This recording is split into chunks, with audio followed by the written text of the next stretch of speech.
하나님께서 우리 정원수의 찬양을 기쁘게 받으신 줄 믿습니다. 정원수 집사님들이 이렇게 찬양 잘하는지 처음 아셨죠? 진짜가 계셨나요? 저는 우리 정원수 집사님들이 이렇게 앞에 서 주시는 것만도 얼마나 감사한지 모르겠어요.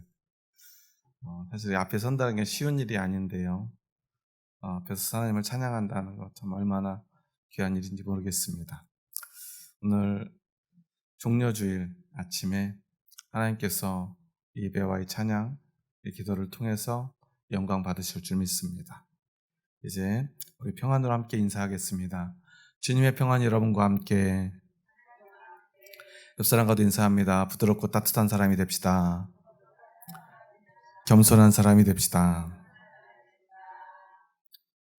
오늘 종려주일 아침에 하나님께서 우리에게 겟세마네의 기도를 들려주십니다. 그리고 보여주십니다.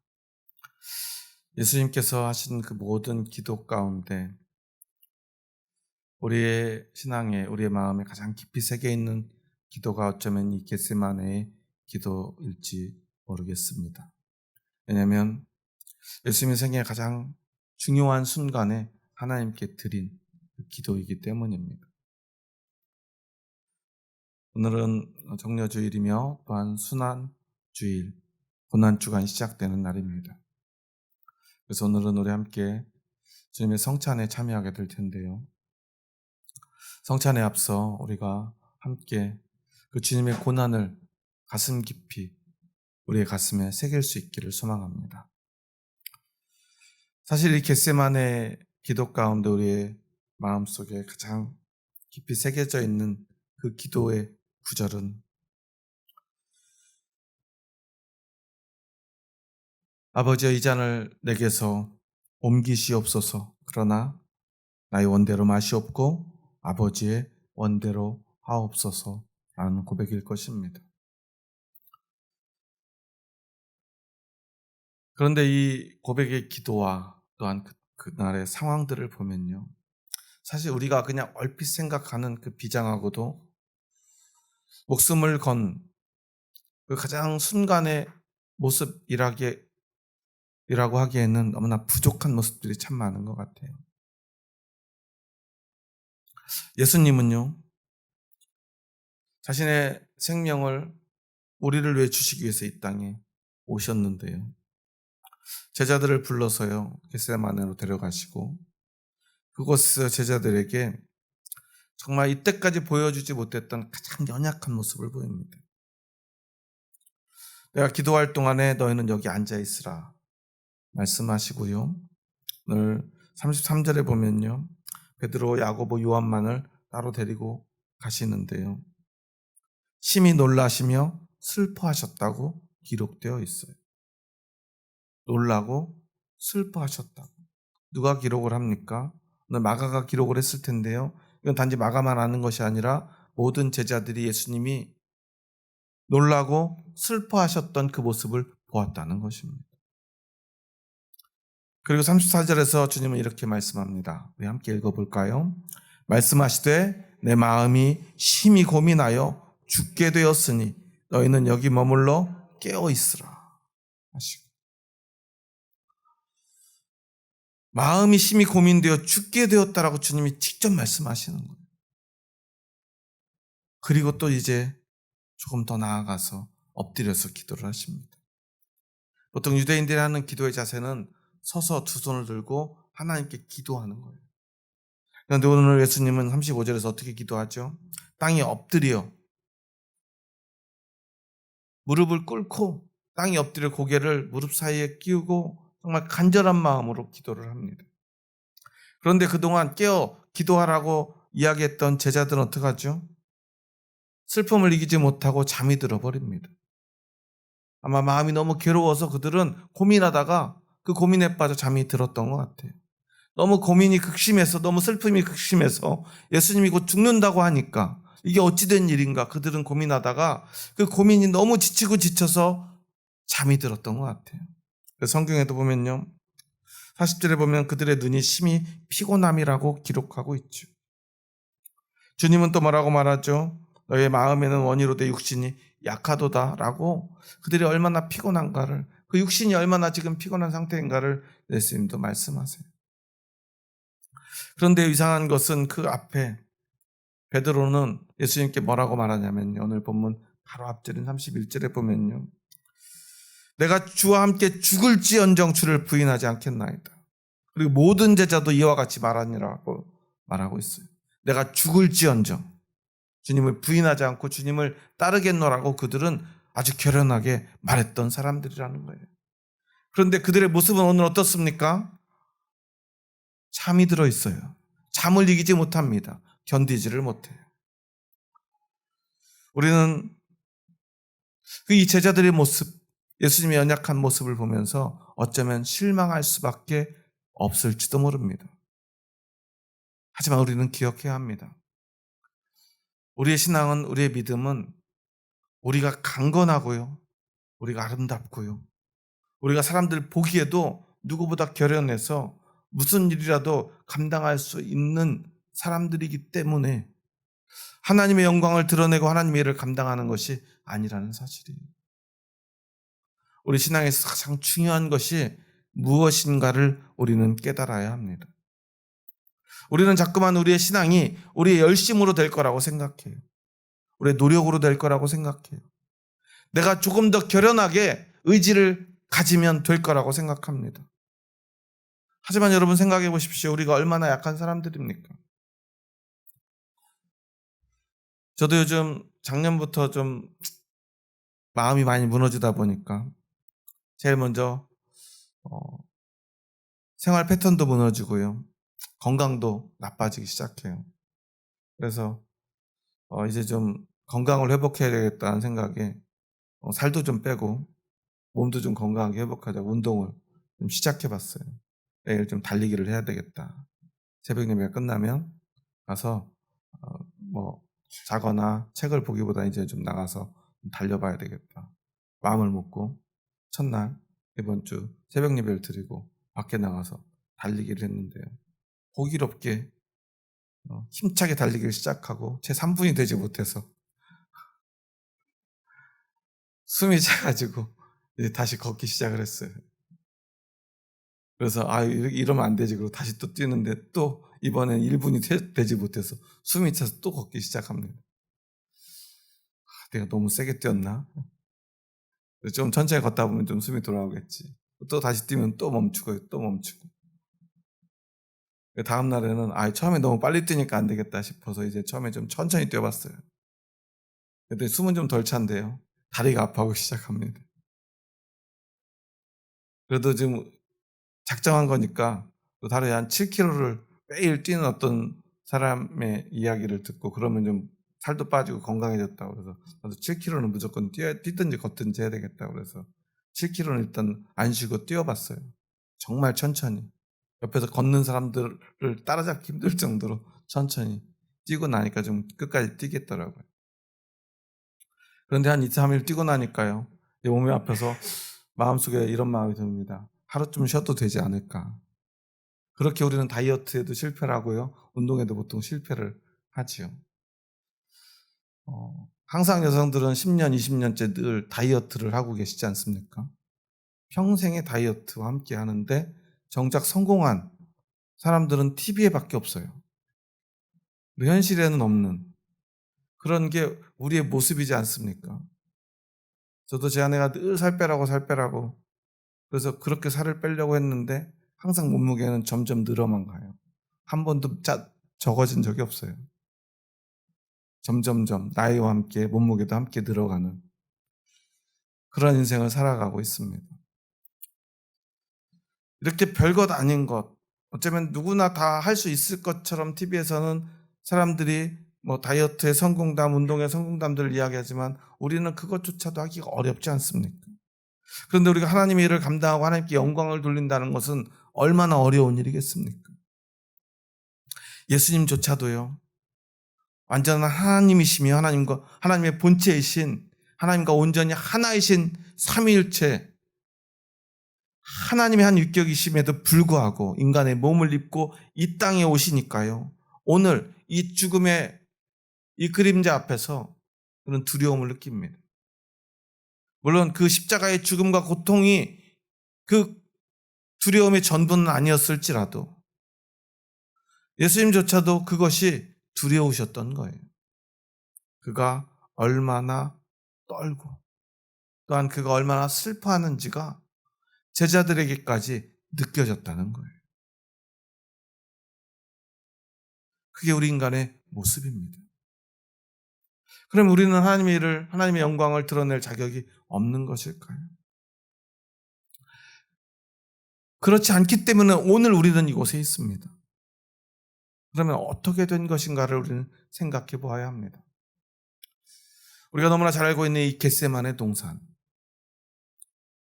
우리는 그냥 겟세마네 하면 예수님의 기도하신 곳, 마지막 그 기도의 순간을 기억하지만 사실 예수님은 늘상 이 겟세마네에서 평소에도 기도하셨던 것을 우리는 알고 있습니다.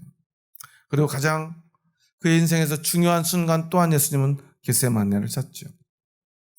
겟세마네라고 하는 의미는요, 게트라는 히브리어와 쉐마네라고 하는 단어가 결합된 말인데요. 게트는 짜다, 짜내다 그런 뜻이에요. 그리고 쉐마네는 기름이라는 뜻이죠. 그러면 기름을 짜는 곳이라는 뜻이에요. 아마 그곳은 감람나무가 많은 곳, 감람나무 열매, 우리가 올리브라고 알고 있는 아마 그 올리브 오일을 짜내는 곳이 겟세마네 동산이 아니었을까 싶어요.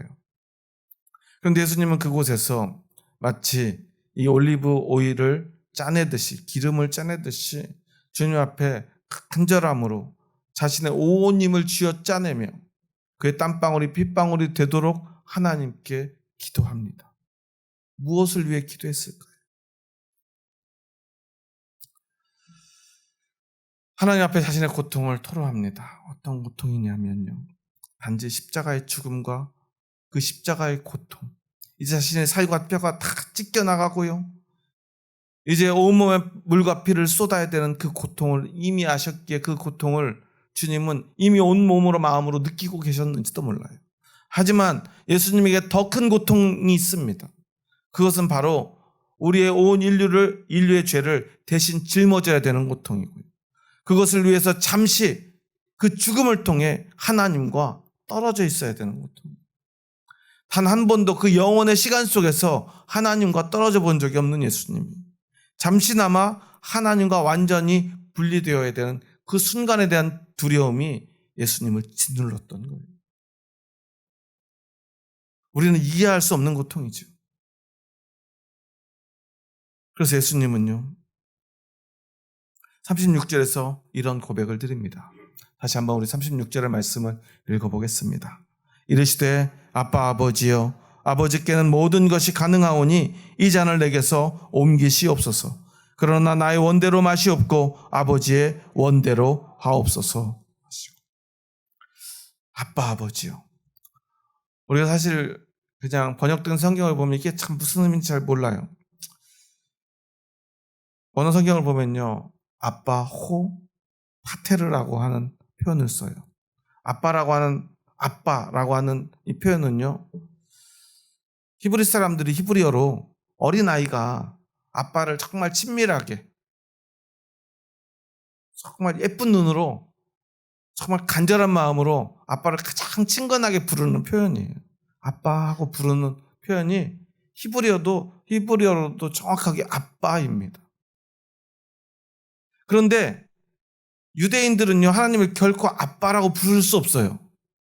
불경스럽기 때문입니다. 그래서 마태복음에 보면요, 아빠라는 표현이 빠지고 파테르만 나옵니다. 이 파테르는 헬라어로 정중하게 아들이 아버지를 부르는 정중한 표현이에요. 아버지 하고 말이죠. 그래서 유대인들은요, 아빠라는 표현을 사용하지 않습니다. 하나님께만은. 그런데 처음으로 예수님께서 기도 가운데 하나님을 부르는데 아빠라는 표현을 사용합니다.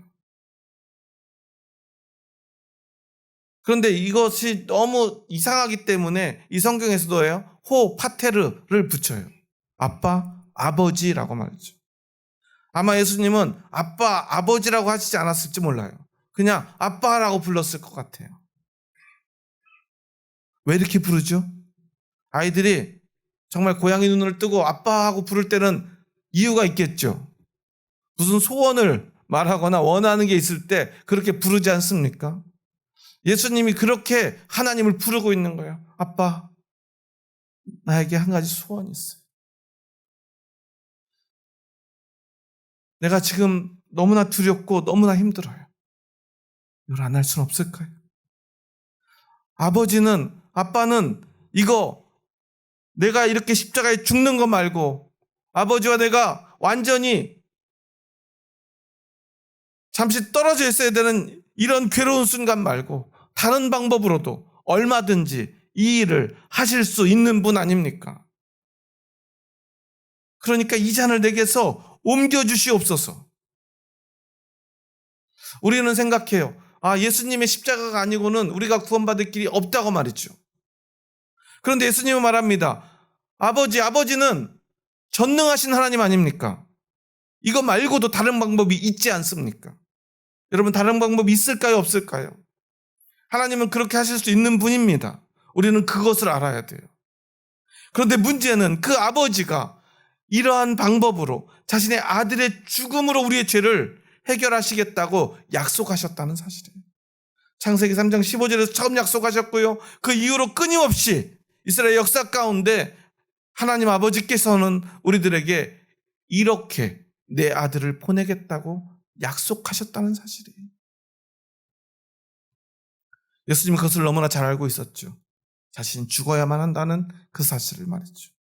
하지만 또한 알고 있었습니다. 하나님은 그것 말고도 다른 방법으로도 우리의 죄의 문제를 해결할 방법은 분명히 있다는 사실. 하지만 하나님의 사랑은 오직 자신의 희생으로 우리를 용서하길 원하신다는 사실. 그래서 예수님은요, 그 아버지에게 마지막으로 아빠라 부르며 이거 말고 다른 방법도 있잖아요. 저는 이게 너무나 괴롭고 힘들어요.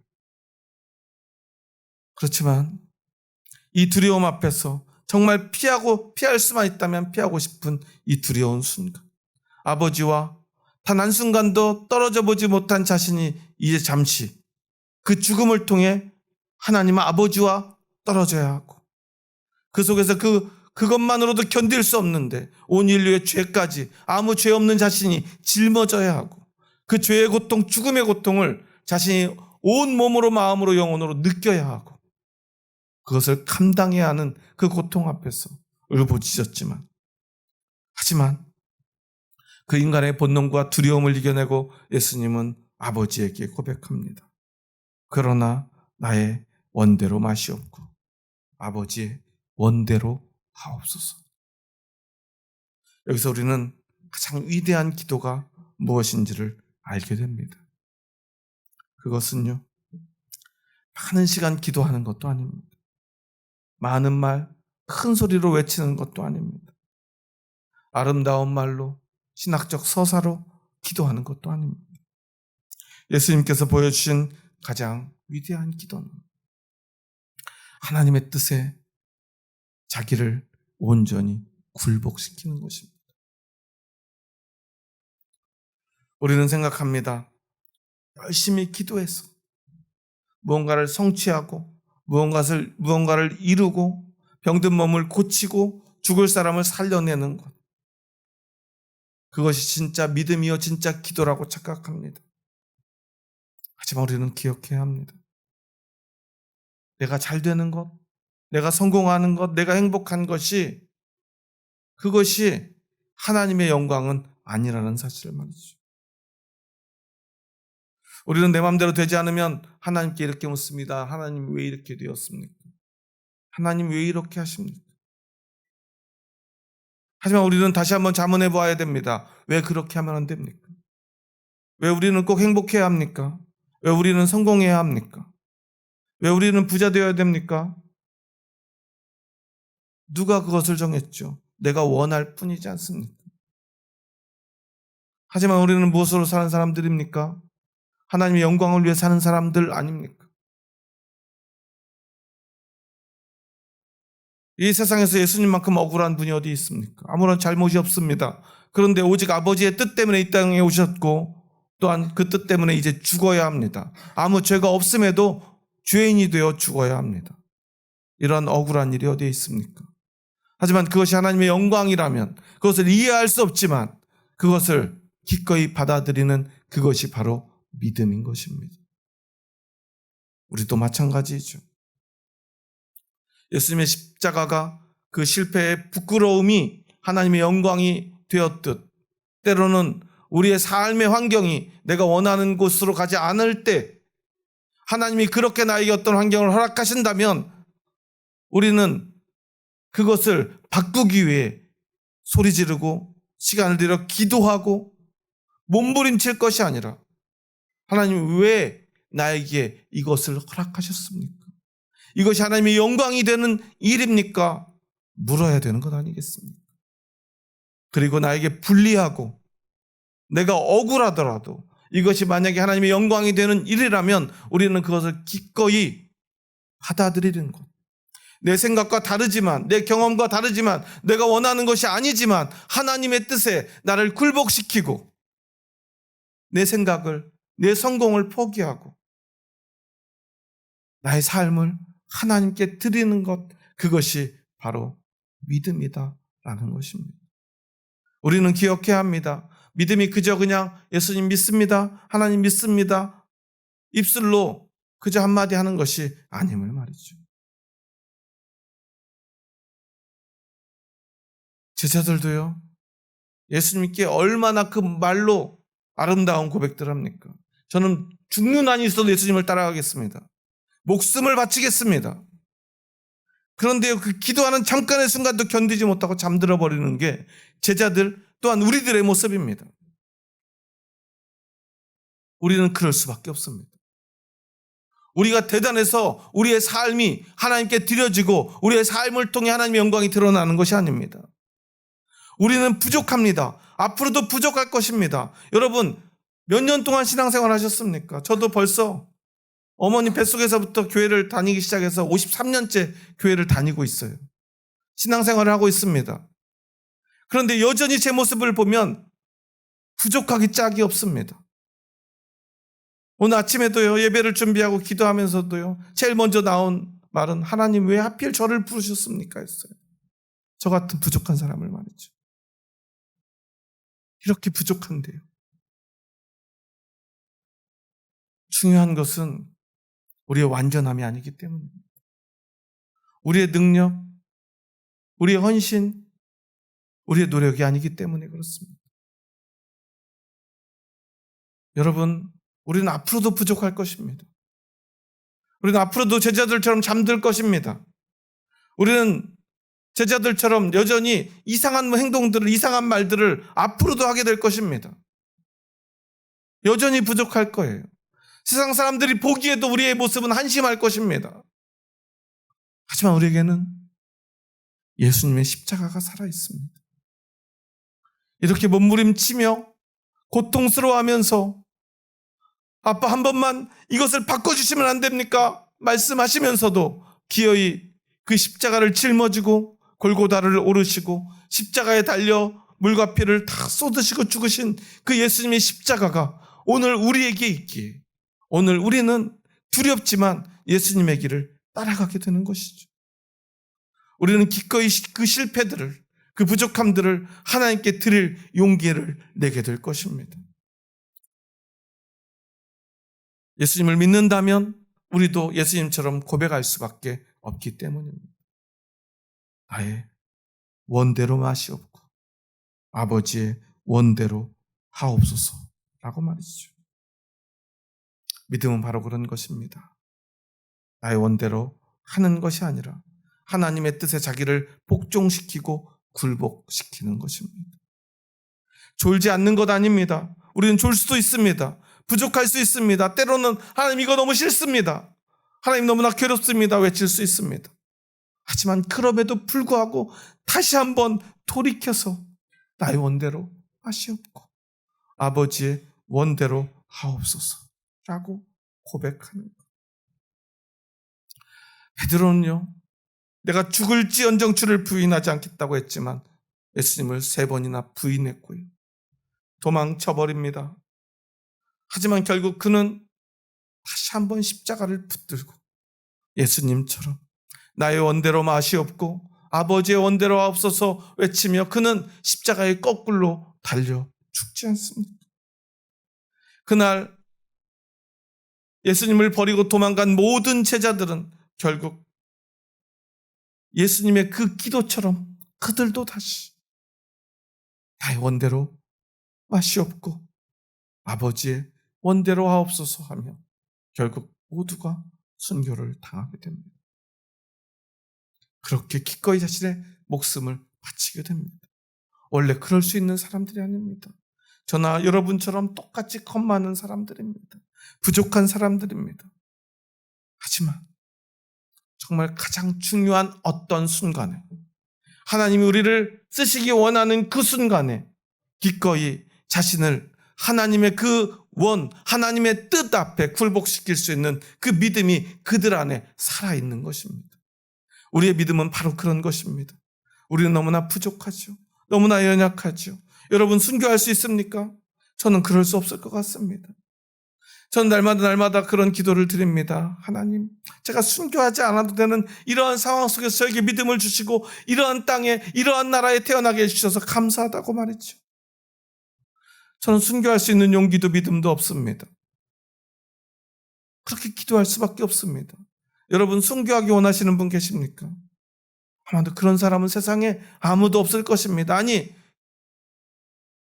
혹시 나는 순교하고 싶다고 말하는 그런 사람도 정작 순교의 순간에는 두려울 것입니다.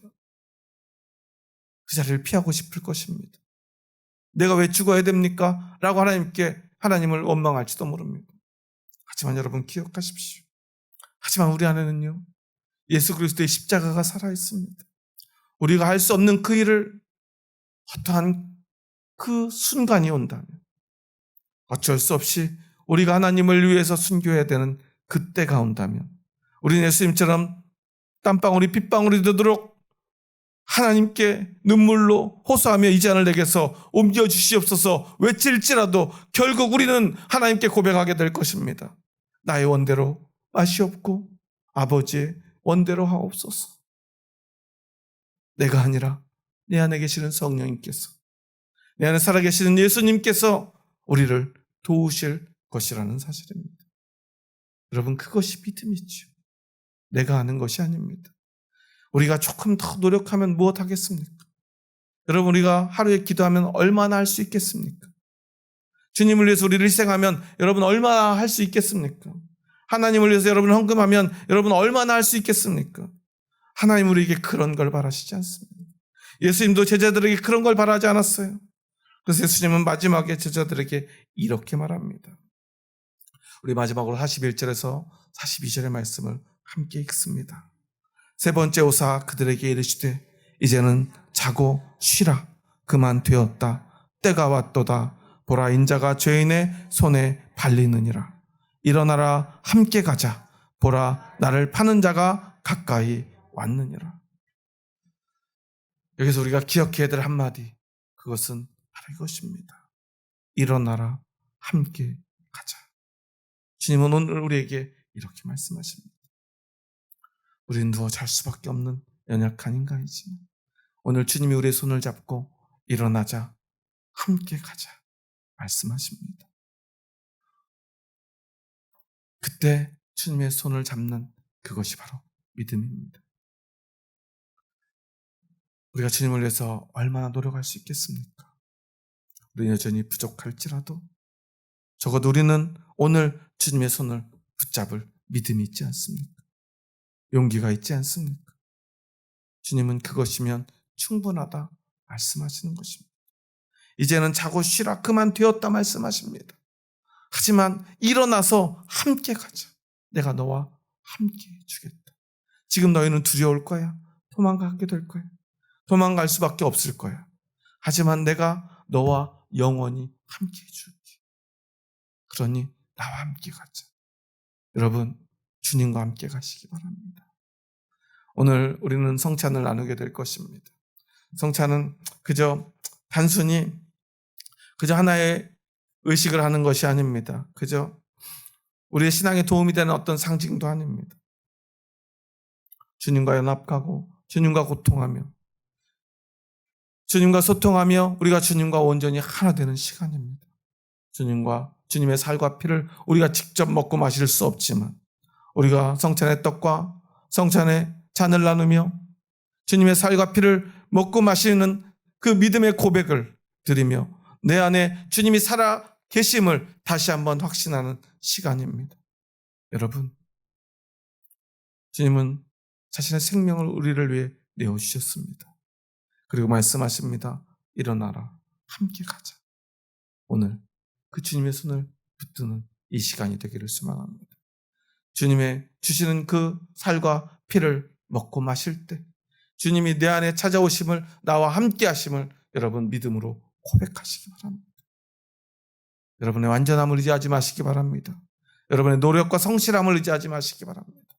오직 주님의 손 붙드시기 바랍니다. 두려울 때도 있을 것입니다. 너무나 슬프고 외롭고 힘들어서 포기하고 싶을 때도 있을 것입니다. 하지만 그때 기억하십시오. 주님이 여전히 나와 함께 하신다는 그 사실을 말입니다. 저도 가장 힘들고 어려울 때 견딜 수 없는 그 순간에 주님이 함께 하심을, 나와 함께 하시는 그 주님의 손을 붙들 수밖에 없었습니다. 그것이면 충분하다. 주님은 말씀하십니다. 기도하시겠습니다. 하나님 감사합니다. 저희 부족하고 연약한 자들 사랑하셔서 저희들을 주님의 뜻 가운데로 불러주시니 감사합니다. 겟세마네의 기도, 그 찬란한 순간이 사실은 얼마나 우리가 연약한지, 그 제자들이 얼마나 볼품없는지를 드러냈던 순간이었음을 기억합니다. 예수님조차도 두려워하며 떨었던 순간임을 기억합니다. 하지만 너무나 두렵고 너무나 피하고 싶은 그 모든 순간에 오직 하나님의 영광을 생각하며 하나님의 뜻을 기억하며 나의 생각, 나의 의지, 내가 원하는 그 모든 것 포기하고 하나님의 뜻 앞에 온전히 굴복하며 하나님의 영광을 위하여 기꺼이 그 부끄러움의 자리로 나아갔던 예수님의 고백이 오늘 우리의 마음속에 살아있음을 고백합니다. 우리는 여전히 부족하지만 오늘 주님의 손잡고 다시 한번 일어나기 원합니다. 주님, 우리를 붙들어 주시옵소서. 우리의 실패를 통하여서라도 하나님의 영광을 드러나게 하여 주시옵소서. 예수님의 이름으로 기도합니다. 아멘.